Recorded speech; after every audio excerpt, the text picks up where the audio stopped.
Every day, just before sunset, John left the base quietly. He carried 2 small food packets in his hands. He didn't talk to anyone. He didn't look around much. He just walked, fast and silent, through the ruins of old Sector 9, the other. Workers thought he was strange. They whispered, "Why does John always go there? There's nothing in Sector 9 but dust and broken ships." But no one dared to follow him. Until one day, a young cleaner named Lyra got curious. She waited until John left the base. Then, she followed him from far behind. Her heart beat fast. She knew she could get in trouble, but she had to know the truth. John walked into a dark, broken alley between 2 fallen towers. Lyra stopped and hid behind a wall.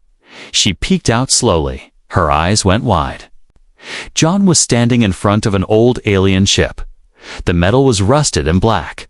Parts of it were crushed, like something had crashed hard into the ground. Then the ship's side opened a little, and a shape moved inside the shadows. Lyra held her breath. 2 figures stepped out, one tall and thin, the others small and shaking. Aliens, real aliens. One was a female, her skin pale blue and covered in soft patterns. The other was a little girl, hiding behind her mother's legs. Both looked weak, dirty, and scared. John didn't run. He smiled and held out the food packets. The alien mother growled softly, her eyes full of fear, but John knelt down and placed the food on a stone. Then he stepped back. Slowly, "I'm not here to hurt you," he said in a gentle voice. "I just brought dinner." Like always, the alien mother didn't answer. But after a long pause, the little girl stepped forward. She grabbed one packet and ran back to her mother. They opened the food slowly and began to eat. Lyra couldn't believe what she was seeing. Why would a human feed aliens? Weren't they the enemy? Wasn't there a war just 2 years ago? Didn't aliens kill humans in that war? She kept watching. John sat down on a rock a little distance away. He didn't speak much. He just watched them eat with quiet eyes, like he had done. This many times before. After they finished, the alien girl looked at him and tilted her head. "More?" she whispered, her voice small and unsure. John chuckled.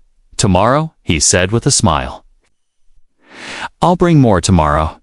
The alien mother stood up, still guarded. She looked at John for a long time. Then, very softly, she said, "Why?" John stood up too. He brushed dust from his knees and looked at her. His voice was low. "Because I know what hunger feels like." Then he turned and walked away. Lyra stayed hidden. Her mind was spinning. John was helping aliens in secret every day. Why? What if someone found out? She wanted to run and tell someone, but something about the scene stopped her. The way the girl smiled with her first full belly. The way John looked so tired, but so calm. It didn't feel like betrayal. It felt like kindness. Back at the base, John returned like always. No one asked where he went. No one noticed the dirt on his boots. No one saw the soft look in his eyes. But Lyra couldn't sleep that night. She kept hearing that little voice, "More?" And John's reply, "Tomorrow." She didn't understand everything, but she knew one thing. John was hiding something big, and tomorrow she would follow him again, because this secret, it was just beginning. The first time he reached out his hand, she flinched. Her eyes were wide, full of fear and fire. Her body shook, not from cold, but from memory. The alien mother didn't know what kindness was. Not from humans, not after the war. She had seen soldiers burn her village. She had carried her daughter across a dead world. She had watched a sky full of fire swallow her people. So when John offered food, she thought it was a trick, a trap. Or worse, she hissed softly, blocking her daughter with her body. Her thin arms outstretched like wings. Her breath was shaky, her wounds not healed, and her heart, even more broken than her skin. John didn't move. He didn't pull his hand back. He simply placed the bread on the stone like before. Then sat down, just out of reach. His voice was quiet. "I'll leave it here." Like always, the little girl peeked out from behind her mother's legs. Her eyes were large and golden. Hungry eyes, curious eyes. She looked at the food, then at the man, then at her mother, waiting for a sign. The mother whispered in her own alien tongue, "No," but the girl didn't move. Her stomach growled. Louder than her mother's fear, John noticed he didn't speak. But he did something different. He took off his jacket and folded it. Then he placed it on the cold stone beside him and laid down slowly, his back on the hard ground, his hands behind his head, his eyes staring at the sky, completely still. The alien mother watched him. Confused, suspicious, was he pretending? Was this another human game? Minutes passed. He didn't move. He didn't talk. Only the wind spoke between them. Then, slowly, the girl stepped forward. 1 step, 2 steps. She grabbed the food and rushed back. The mother turned to stop her. But it was too late. The girl had already opened the packet. The smell of warm bread filled the air. She took a bite, and for the first time in days, she smiled. Just a little. Just enough. The mother didn't eat. She stared at John, trying to understand, trying to find the trap, trying to read the story behind his quiet eyes. When John sat up again, he didn't look at them. He stood up slowly and nodded once. "I'll come back tomorrow," he said softly, and he walked away. The mother pulled her daughter close. Her heart beat fast, but not like before. This time it beat with confusion and something close to hope. The next day, he came again, and again. She growled, and again he stayed calm, and again. He left food and sat in silence. But something changed. Each day, the alien girl got braver. She asked him questions. "What's your name? Why do you help us? Do you have children too?" John always smiled. "My name is John," he said, "and no, I don't have a family." The mother listened quietly. She said nothing. But she always made sure her daughter stayed safe. One evening, a storm came. Lightning cracked the sky. Rain poured hard. The old ship leaked. The cold wind cut through the cracks. John came anyway, soaked, muddy, and shivering, but still holding the food in his hands. When the mother saw him wet and weak, something deep inside her shifted. Why would a human do this? Why suffer for them? He could stay warm at his camp, but he came here every day. This time, she didn't growl. She didn't block her daughter. She just watched. John placed the food down and coughed. He was sick, but he smiled. "Dinners." "Here," he said with a tired laugh. The alien girl giggled and ran to grab the food. But the mother stepped forward first. And this time, she took the packet from John's hand. Their fingers touched, just for a second. And John didn't flinch. He simply bowed his head, like he was thanking her. She blinked, surprised. That was the moment. The very first moment. She didn't feel afraid that night after John left. She sat with her daughter under the broken roof. The rain still falling, but the food was warm, and the child was full. "Mom," the girl whispered, "he's not like the others, right?" The mother didn't answer right away. She looked at the door where John had disappeared. Her voice was low. Maybe not, but her heart whispered louder. Maybe. He's the first human I can trust. The days passed slowly, but something strange was happening inside John. He had come to feed them, but now he stayed longer each time. At first, it was quiet, just simple words, just small smiles. But now the alien girl laughed when he arrived. She even tried to speak English. "John. John, bread day." She shouted with joy. The mother no longer growled. She still kept her distance, but her eyes were softer now. Still cautious, still guarded, but not angry, not afraid. One day, the little girl pulled something from her small pouch, a small carved stone shaped like a bird. She gave it to John. "Gift," she said proudly. "It's for you." John stared at the little sculpture. It was made of scrap metal and sanded smooth. Beautiful in a strange alien way. He smiled. "Thank you," he said softly. "I'll keep it safe." He didn't know that in her culture, that gift meant something powerful. It meant, you are family now. That same day, he finally asked, "Can I know your names?" The mother looked at him in silence, then spoke, her voice like wind through trees. "I am Vela," she said slowly. "My daughter is Sari." John repeated the names carefully. "Vela." "Sari," he smiled.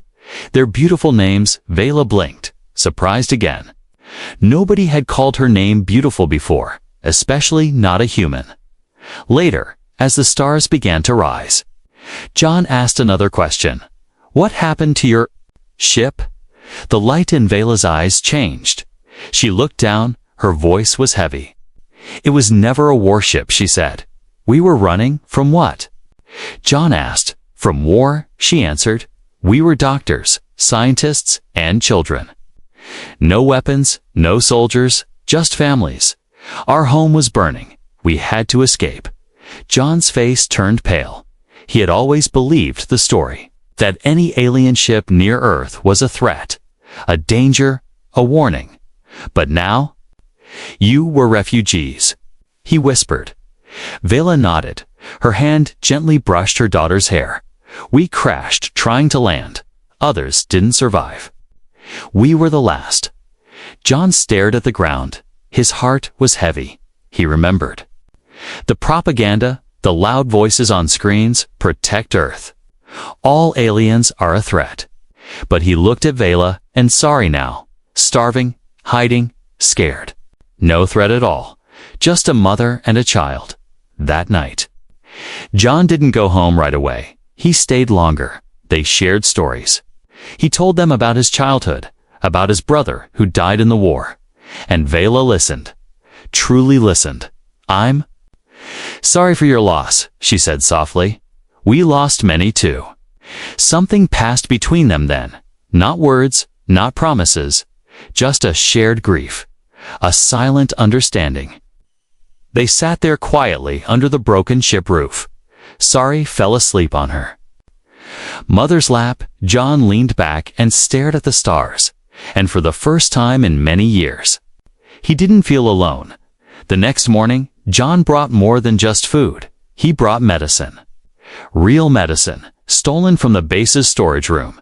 He had seen Sari coughing, her chest tight, her breath shallow. "Not a doctor," John said, "but this should help."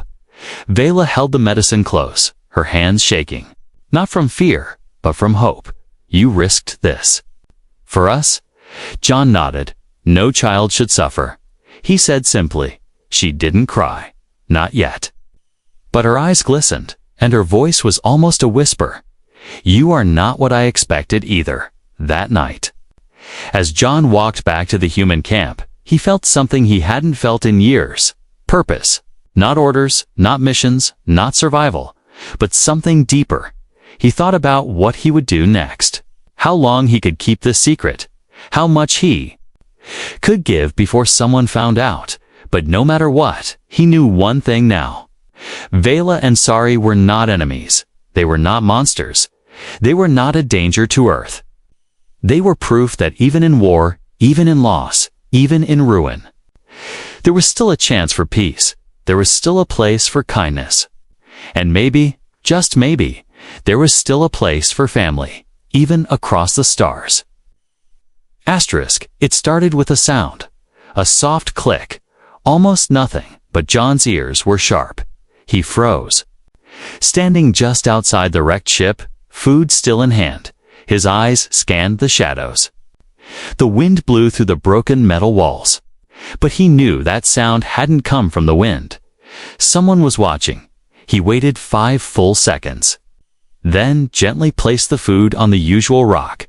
Vela and Sari stepped out like always, smiling, softly trusting him now. But John didn't smile today.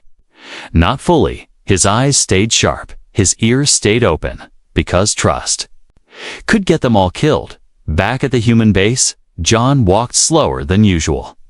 He checked behind him 3 times. Nothing, no movement, no noise, but his gut told him the truth. Someone had followed him. Someone had seen too much that night. John lay in his bunk, staring at the metal ceiling. He didn't sleep. His thoughts ran wild. Who had followed him? Was it Lyra? A guard? A camera drone? He remembered what happened to those who helped aliens. Punishment, prison. Or worse, helping the enemy was called betrayal. But John knew the real betrayal now. The betrayal was letting a mother and child starve while pretending to be good. The next day, he returned to the wreck, but before he even reached the hiding place, he saw it. Footprints, human boots in the mud, leading right to the ship. His heart dropped. He rushed forward. Vela. Sorry. He called out in a whisper. The door opened fast. Vela's eyes were wild. She pulled him inside. Someone was here, she said. A man, dark coat. No words, just eyes. Sorry clung to her mother's leg, tears already forming. Are we in danger? She whispered. John looked at them both. He didn't know the answer, but he knew what he had to do that night. John walked into an old part of the human base, a place where broken robots and useless junk were stored. But there was one man inside. Captain Doran, an old war hero, now forgotten by many, but once respected by all. John stood tall. I need a favor, he said. Doran raised an eyebrow. You never ask for favors. John explained everything.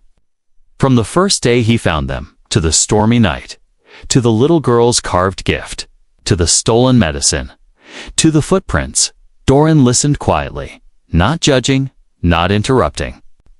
Just listening. When John finished, there was silence. Then Doran leaned forward. You know what they'll do if this goes public? John nodded. I know. They'll call you a traitor. Doran said, they'll want blood. I'm ready for that, John replied, but I need you to get them safe. Doran sighed and rubbed his old scarred face. I fought aliens for 20 years.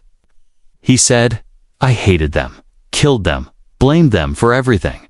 But you know what I learned in the end? John stayed quiet. That hate made me empty. Doran whispered, kindness is the only thing that made me feel human again. Then he stood up. I'll help you. Back at the wreck, Vela waited by the ship door, her hands trembling. Sorry was asleep, but the mother could not rest, not with danger near. Then she heard footsteps. She turned fast, ready to run, but it was John, and beside him, a stranger. Vela backed away, but John raised his hand. This is Captain Doran. He said, he's here to help. Vela looked into Doran's eyes. She saw no hate, only tiredness. And something like guilt. I don't trust humans. She said coldly, I don't blame you, Doran replied, but I want to fix that.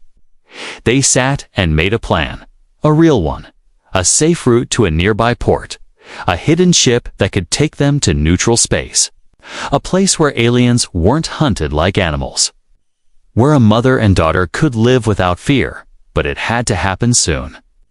Before the man in the coat reported what he saw, John looked at Vela. This is your chance, he said. You won't have to hide anymore. Vela looked at Sari, still sleeping peacefully. She nodded slowly. Yes, she whispered. We'll go. But as they talked, outside, far in the shadows, the man in the coat stood still, watching again, listening. Smiling, he walked away slowly into the dark and pressed a small button on a metal device. The alarm didn't sound. There were no loud warnings, no red lights flashing, but John knew the enemy wasn't outside the walls. It was already here inside the base, hiding behind smiles, and it had seen everything. The man in the coat, he had reported what he saw. John could feel it in the air, The way the guards looked at him, the way security logs were checked more than usual. The whispers behind closed doors, he didn't have much time that night. John stood in front of an old office door. The nameplate was faded. Commander Howrick. The man in charge of everything, cold, strict, and proud of Earth's clean rules. A man known for zero kindness. But John had no choice. He knocked once. "Come in," said a sharp voice. John entered, saluted, stood tall, and dropped the truth like a stone into deep water. "There's an alien mother and child," he said. "They are not soldiers. They are refugees. I've been feeding them. I've been protecting them. And I'm not asking for permission now. I'm asking for mercy." The commander's eyes didn't blink. He leaned forward slowly. "You do realize what you're confessing to?" Quick John nodded. "Yes, sir. Treason, disobedience, and stealing medical supplies." Howrick folded his hands. "And why should I care about two aliens?" John's reply was firm. "Because if you punish me, fine. But if you harm that mother and child, then we're no better than the monsters we claim to fight." Silence filled the room. It felt heavy, like the breath of a storm waiting to explode. Then Howrick spoke, his voice cold. "There is a transport ship leaving in 3 days. Private delivery, no questions asked. I can put them on it." John's heart lifted. "But," Howrick said sharply, "I want something in return." John's chest tightened. "What is it?" Howrick stood and walked to the window. "There's a group of rebels hiding in the west sector. Not aliens, humans, cowards who refused to serve during the war.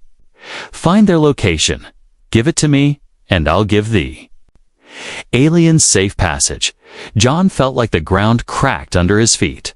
Trade one act of mercy for betrayal of another. He stared at the commander, then said quietly, "They're not my enemy either." Howrick turned slowly. "Well, then neither am I your friend. You have 24 hours to decide." John walked out into the cold air. His mind burning, he walked and walked until he found Doran fixing an old drone near the junkyard. John didn't speak for a long time. Then finally, "He wants me to betray someone else to save Vela and Sari." Doran wiped grease from his hands. "Of course he does." John looked lost. "If I say no, they might die. If I say yes, innocent people suffer." Doran sat beside him, his voice low. "You've already done more than most. But now? It's about what kind of man you want to be when this is over." John closed his eyes and remembered Sari's laugh, Vela's quiet nod, the little bird sculpture she gave him. He stood up, his voice firm. "I won't trade one life for another." Instead, he made a different deal, one that nobody expected. John returned to Howrick the next morning and dropped a small drive on the table. "What is this?" Howrick asked. "Evidence," John said, "of your own black market trades. I found your private supply, logs, medicine, and fuel rerouted. Enough proof to end your career?" Howrick's face darkened. "You dare threaten a commander?"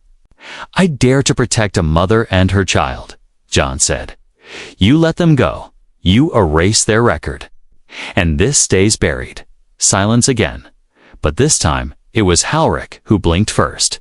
He picked up the drive, and without a word, nodded once. The next night, under moonlight, a silent truck rolled toward a hidden platform. Inside, Vela held Sari tight. Sari looked nervous. "Where's John?" she asked. "He's coming," Vela whispered. But even she wasn't sure. Then, just as the truck stopped, John appeared from the dark, covered in dust, tired but smiling.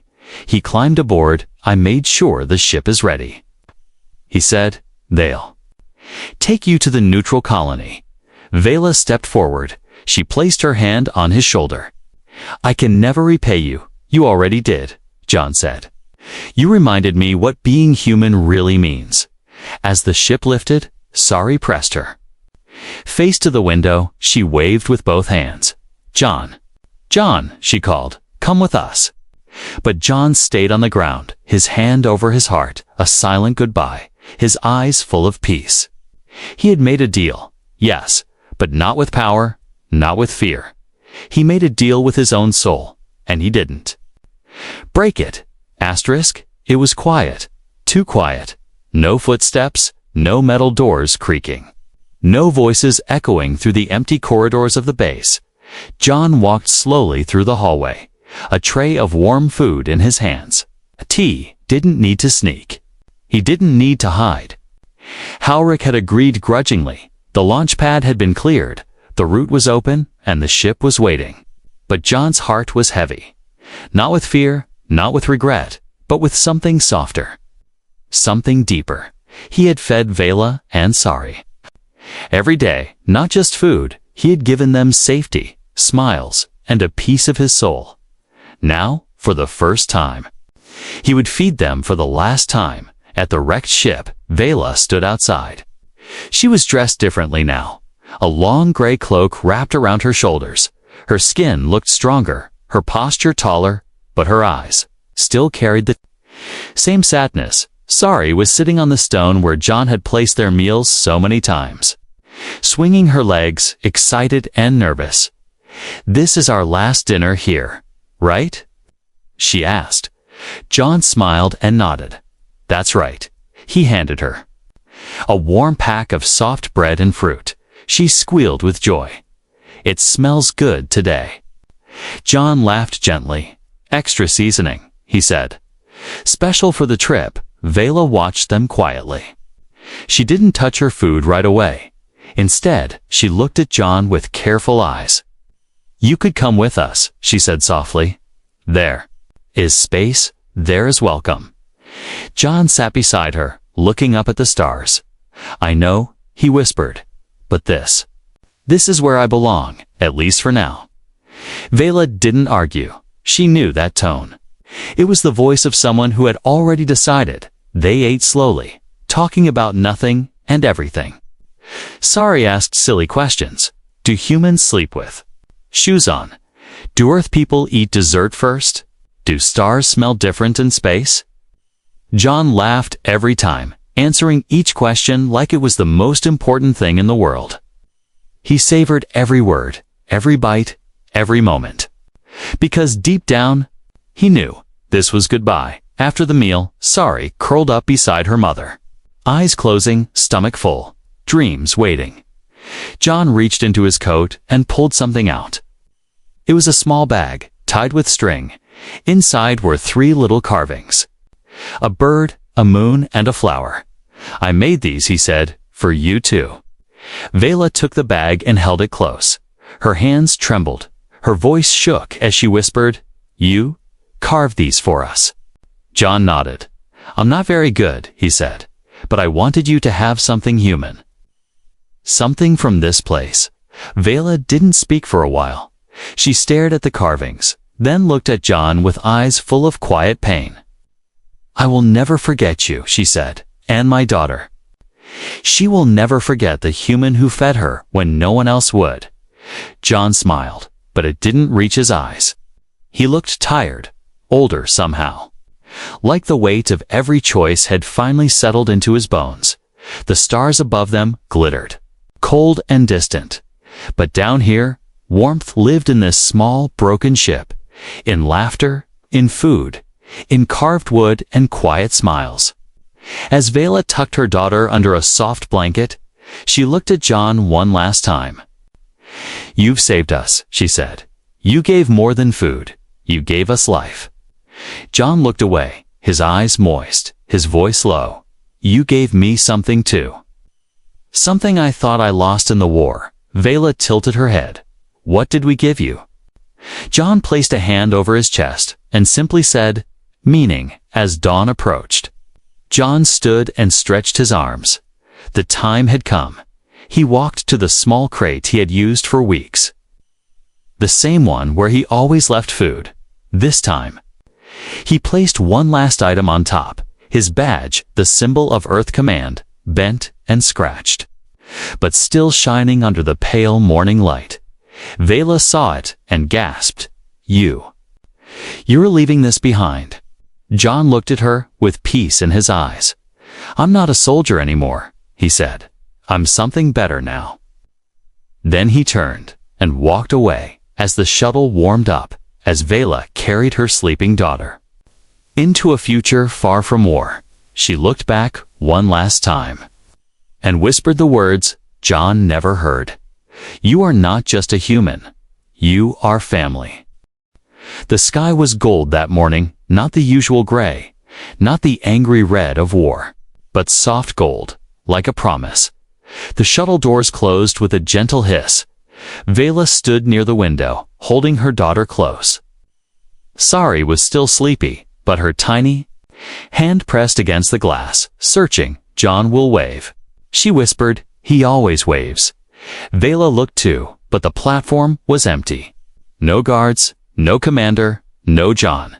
Her heart sank. Something felt wrong.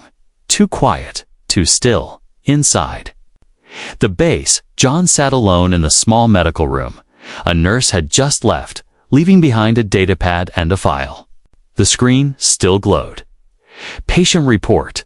John Merrick, advanced internal breakdown. Final stage. He didn't need to read more.